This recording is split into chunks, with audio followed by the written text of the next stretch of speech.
chaque année, la loi de finances arrive avec son lot de nouveautés fiscales.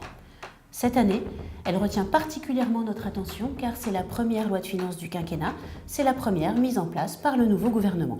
Elle est donc lourde d'enjeux politiques car elle fait suite aux promesses de campagne, mais aussi d'enjeux économiques. Que faut-il en retenir?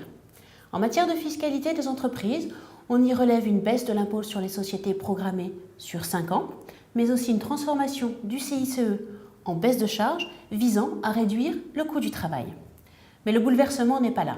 Le véritable choc est celui de la fiscalité patrimoniale, avec 2 points durs. Le premier, la mise en place du prélèvement forfaitaire unique.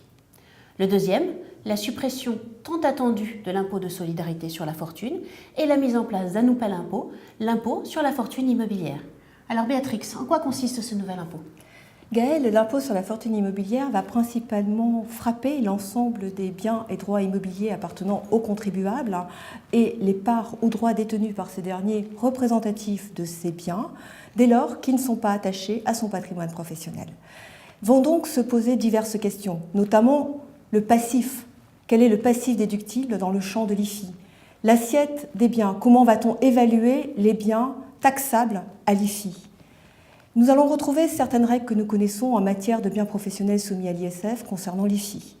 Mais encore, un certain nombre de questions demeurent, notamment en cas de détention indirecte de droits sociaux et d'immobilier en sous-jacent. Eh bien donc, si l'impôt sur la fortune immobilière, l'IFI, est un nouvel impôt, on voit bien que les questions, elles, sont loin d'être nouvelles et restent complexes.